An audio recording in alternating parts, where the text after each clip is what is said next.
हो नहीं पाई है। एक एक करके हमारे सब नाम लोग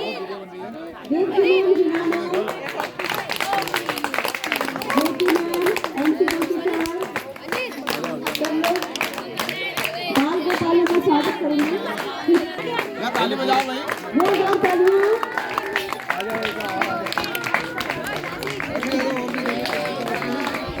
आपकी बहुत अच्छी पहल है। एक जमाना हुआ करता था कि बच्चे मतलब स्कूल का माहौल ऐसा होता था, बच्चे स्कूल आने से डरते थे, स्कूल आना पसंद करते हैं।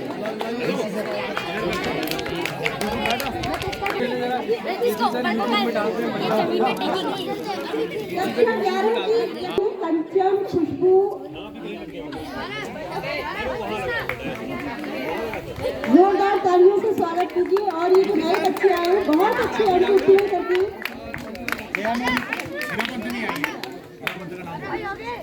हाँ, कावेरी मैम भी मैं आग्रह करूँगा कावेरी मैम से आगे जाएं और बच्चों के गले आगे निकालें। और जया मैम रह गई है, अभी कुछ मैम अगर और है ये भी आगे आए। देवकी मैम कहाँ है, कृपया आगे आए, बच्चों का उत्साहवर्धन करें।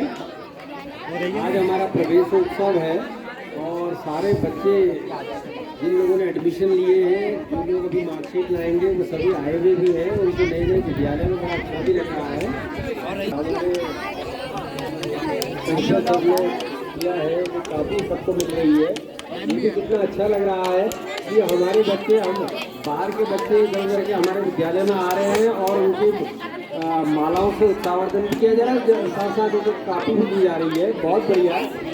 आज वो अपने गार्जियंस को बताएंगे कि घर में जाके कि विद्यालय में हमें काफ़ी भी मिली। बहुत बढ़िया बेटा। और पेन भी मिल रहा है, जोशी जी हमारे पेन भी बांट रहे हैं।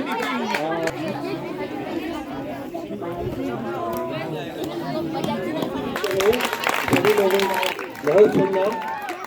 तो इसी प्रकार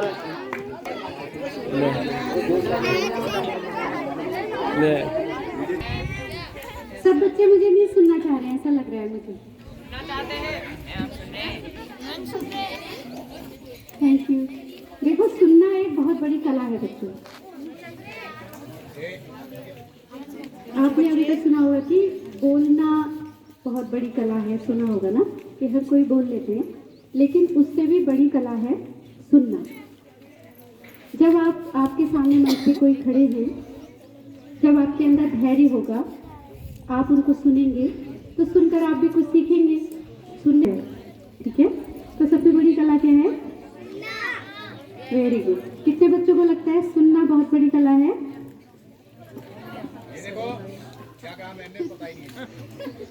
सुना नहीं ना, इसलिए सुनना जितना अच्छा लिखोगे, जितना सुनोगे उतना अच्छा बोलोगे। सर ने मुझे यहाँ पे बुलाया कि मैं 2 शब्द कहूँ। मैं सर का आभार प्रकट करती हूँ। प्यारे बच्चों, आप लोगों का हमारे इस खूबसूरत से विद्यालय में हार्दिक स्वागत है। आप यहाँ आए, ये हमारे लिए बहुत ही गौरव की बात है। बहुत ही खुशी हुई आप लोगों को देखकर। आपको यहाँ एक बहुत अच्छा माहौल मिलेगा, बहुत अच्छा एटमॉस्फेयर आपको मिलेगा। आपको पढ़ने, लिखने, सीखने, हर फील्ड में आपको खुद में रब होते हैं बच्चे, एक अदब होते हैं बच्चे, एक मकतब होते हैं बच्चे। हमको ही लगता है वरना बच्चे कब होते हैं बच्चे, तब घर में क्या रह जाता है जब गायब होते हैं बच्चे। बच्चों, जब तक आप स्कूल में, इस प्रांगण में रहते हो तो यहाँ पर एक रौनक बनी हुई रहती है। आप कभी यहाँ खेलते हैं, कभी ऊपर नीचे जाते हैं, कभी क्लासेस में बैठते हैं, अलग अलग तरह की एक्टिविटी करते हैं, तो बहुत ही अच्छा एक एटमॉस्फेयर बना रहता है, बहुत अच्छा लगता है। जैसे ही आप लोग इस विद्यालय से जाते हैं, छुट्टी होती है, तो ऐसा लगता है यहाँ पर बहुत ही ज़्यादा सुनसानी हो जाती है। तो जब आप हैं तभी इस विद्यालय की रौनक है ना। तो आप विद्यालय की रौनक भी है, इसलिए आपको रोज स्कूल आना है। कितने बच्चे रोज स्कूल आएंगे? हाँ, रोज स्कूल आएंगे, छुट्टी तक बने रहेंगे तो विद्यालय। सागर में सागर यहाँ पर भर दिया। देखो बच्चों को कितनी बढ़िया उपमा देगी। ये सभी बच्चे हमारे फूल हैं, अनेक प्रकार के फूल खिले हुए हैं यहाँ पर। वैसे कहते हैं जहाँ पर बच्चे रहते हैं वहाँ हमेशा उत्सव ही उत्सव है। तो हमारे विद्यालय में तो रोज उत्सव रहता है, बच्चे खेलते हैं, हल्ला करते हैं इधर उधर। तो उत्सव को इसी प्रकार आप बनाए रखें। तो इसी क्रम को आगे बढ़ाते हुए तो मैं ये जानना चाहूँगी 6 से लेकर 11th तक जितने नए बच्चों का एडमिशन यहाँ पर हुआ है, और स्वागत हमारे विद्यालय परिवार की ओर से जिनकी अभिभावक यहाँ पर उपस्थित हुए हैं। हमारे विद्यालय में कक्षा 9 में 7 बच्चों का एडमिशन हुआ है। विमला, सानिया पलड़िया, महेंद्र, कमल पलड़िया, करण पलड़िया, भास्करानंद और हिमांशु पलड़िया। क्या इन लोगों के पेरेंट्स यहाँ पर आए हुए हैं, गार्जियंस? एक सानिया की नानी तो आई हुई है। वो करण के चाचा होगा, करण के चाचा भी आए। करण के चाचा, अच्छा करण के चाचा हैं। तो मतलब देखिए आज कक्षा ये मैं 7 के बच्चों को देख पा रही हूँ, लगातार बोल रहे हैं, हरीश भी बोल रहे हैं, है ना। सूरज का तो ध्यान बिल्कुल यहाँ हुआ है। तो मुझे ऐसी आप बातें ना करें कि यहाँ से मंच से मुझे बोलना पड़े, है ना। तो खुद असफल हो जाते हैं उसमें, क्योंकि घर से भी ना बच्चा उस चीज़ के लिए तैयार है और ना पेरेंट्स भी उसमें कोई मदद कर पा रहे हैं। तो 9th में हमारे 6 या 7 बच्चे इस बार रुक गए हैं, और उस रुकने का ही कारण यह है कि उनकी अनियमित उपस्थिति होती है यहाँ पर। हमने बीच में जब हमारे मूल्यांकन में यहाँ पे टीचर्स गए हुए थे, बहुत कम स्टाफ था, उसके बावजूद सिर्फ 4 या 5 लोग थे, और हमने लगातार क्लासेस चलाई और कमजोर से हमने क्लास ली है उनको पढ़ाने की। तो मैं देख रही थी उस समय तो बच्चे आ रहे थे, खुद आ रहे थे कि मैम आपने पढ़ाना है, इसके बाद हम 1 घंटे। लेकिन मैं फिर देख रही हूँ अब जब हमने सिलेबस अपना शुरू कर दिया वो फिर से गायब। एक शादी हो रही है और 3 दिन वो बच्चे गायब। अब नाम मैं नहीं लूँगी, हालांकि मैं क्लास में उनसे कहती भी हूँ। तो बच्चे से अपने घर में पुनः आपका स्वागत है। बहुत अच्छे बच्चे भी हमको क्लास 6 में मिल रहे हैं, अच्छा लग रहा है, मतलब सीखने को उत्सुक लग रहे हैं। तो वैसे ही अच्छा लगता है हम लोग को, और आप लोगों का भी पूरा महोदय व हमारे अध्यक्ष महोदय व अध्यापक अध्यापिकाएं व समस्त अभिभावकगण व समस्त छात्र छात्राओं, जैसा कि आज सभी को विदित है कि हम यहाँ पर प्रवेशोत्सव बनाने के लिए यहाँ पर एकत्रित हुए हैं, तो मुझे भी यहाँ पर मंच में बुलाया गया, तो मैं भी थोड़ा 2 शब्द बोल लेता हूँ। सबसे पहली बात यह है कि ज़्यादा हमें बोलने की जरूरत है नहीं, चौबे सर ने सब कुछ डिटेल से पूरा ही बता दिया। तो सबसे पहली बात यह है, सर ने कहा सबसे पहले मेरा एक चीज तरफ जाता है कि व्यसन। सर ने कहा कि 18 साल तक ही उम्र ऐसी है जब तक आप व्यसन सीख सकते हो। मैं एक ऐसा हूँ व्यसन के नाम पे, जो मैं अभी तक चाय तक नहीं पीता हूँ। जीते जात का उदाहरण, मेरे साथ क्लास 9th से बच्चे तंबाकू, बीड़ी, सिगरेट, शराब का सेवन करते थे, और वो अभी भी करते चले आ रहे हैं। इसलिए जब हमारे 11th और 12th के बच्चे सही रहेंगे, तो पीछे के जो बच्चे होंगे वो भी वैसा ही सीखेंगे। एक दूसरे को देख के जरूर आदमी सीखता है, ये बिल्कुल क्लियर बात है। और बहुत बार सब लोगों ने अनुरोध कर रखा है कि कोई मंच पर आता है उसकी बातें 2 मिनट आप सुन लो, या आपको ज्यादा आता है तो आप ही मंच में आ जाइए। 1000 बार बोल दिया सब लोगों को। तो देखो अभी हम तो यहाँ पर अभिभावक हैं, हमें कहना ही कहना पड़ेगा मंच से। जब आप हमारे सामने हमारे बच्चे इस तरह से कर रहे हो, तो आप ज्यादा हमारे साथ रहते हैं घर में। और देखो किसी का भी बच्चा होता है, मेरा ही बच्चा है, मेरे से कम डरेगा, लेकिन स्कूल का नाम लेते ही बच्चा चुप हो जाता है। ये क्लियर है। मैं अपने आप में अपने बच्चे का रोज का देखता हूँ, मुझे भी ज्यादा टाइम तो नहीं होता, सुबह चले जाता हूँ, शाम को आता हूँ, लेकिन मैं जैसे ही कहता हूँ फोन लगाऊं तो चुप हो जाते हैं।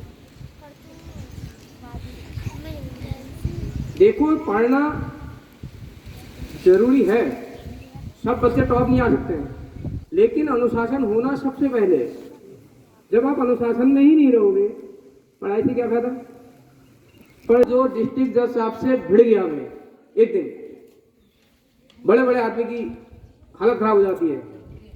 और एचएम साहब से भी मैं भिड़ गया, क्योंकि हमारी बात सही थी, इसलिए मैं भिड़ा, नहीं तो हमारी बात को कोई नहीं सुनता। इधर सबसे पहले अपने आप को सही होना है।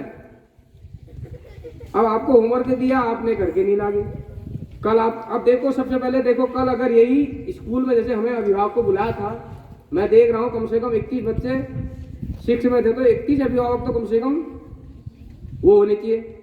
9 बच्चे 9th में, 7 या 9 जो भी हैं, कम से कम 30 संख्या यहाँ पर होनी चाहिए थी। और यहाँ पर केवल सरकारी स्कूल है करके नहीं, केवल एक ही पद रिक्त बता रहे हैं, केवल एक, वो भी ज्योग्राफी का केवल, और सारे टीचर यहाँ पर उपलब्ध हैं। फिर भी उसके बाद हमारे अभिभावक नहीं आते, हमारी बहुत बड़ी गलती है। जब हम ही लोग यहाँ पर नहीं आएंगे, टीचर लोगों को खुद ही पता लगेगा ये बच्चा किसका है। हो सकता है कभी वो हमें फोन न करें, हमें रास्ते मिल जाए। कभी कभी ये सोचते हैं यार फोन नहीं करा जाए तो बच्चे मिल जाए, उसने कहा अभिभावक मिल गए, इनको बता देते हैं बच्चे की यार ये आपका बच्चा बिगड़ रहा है, या आप। और जो भी मैडम थी, मैं बच्चे को बता भी दिया मैंने, क्योंकि देखो लापरवाह मेरा बच्चा है, मैं खुद कह रहा हूँ, क्योंकि उसके पीछे बैठना पड़ता है। बिल्कुल जितनी देर में बैठूंगा उतनी देर तो पड़ेगा वो। तो यहीं पर विराम देता हूँ। पीटीए के अध्यक्ष सूर्यदत्त जी, नव प्रवेशी बच्चों के अभिभावक, मेरे विद्वान साथियों, अन्य सम्मानित क्षेत्र के अभिभावक, जैसा कि विदित है आप लोगों को कि विभाग द्वारा आज पूरे उत्तराखंड में प्रवेश उत्सव मनाया जा रहा है। प्रवेश का तात्पर्य उस विद्यालय में नवीन प्रवेशी छात्र छात्रा, क्योंकि ये प्रोग्राम 1 अप्रैल से शुरू होना था, उस अवधि में मूल्यांकन लोकसभा सामान्य निर्वाचन की वजह से डिले हो गया, तो उसको 1 मई निर्धारित किया गया, जैसा कि हम लोगों ने मनाया भी है। और जो विद्यालय की उपलब्धियां हैं, विद्यालय की उपलब्धियों के बारे में कक्षा 9th क्लास में जो बालिकाएं पंजीकृत हैं, प्रत्येक वर्ष उनको 2800, जिसको हम बोलते हैं साइकिल प्रोत्साहन योजना, मालूम है ना सभी को? क्योंकि तराई क्षेत्र में उसकी साइकिल दी जाती है, का भुगतान जहां से हुआ है मूल वहां जमा हो जाएगी। दूसरा, बालिका प्रोत्साहन के अंतर्गत, क्योंकि कई लोग प्राइवेट के गाड़ियों से मुझसे पूछते हैं, अब क्योंकि हल्द्वानी सभी का संपर्क है तो मेरा भी हल्द्वानी संपर्क है। वैसे तो मेरा मूल निवास सैफई टावा यूपी का हुआ, मैं अब प्रिंसिपल के नाते प्राइवेट कॉलेज में जिनके बच्चे पढ़ते हैं बालिकाएं, तो एक योजना चलती है, शायद 2-3 साल पहले हो, सभी को नई आई है ना। 6 में कितने बच्चे बेटा?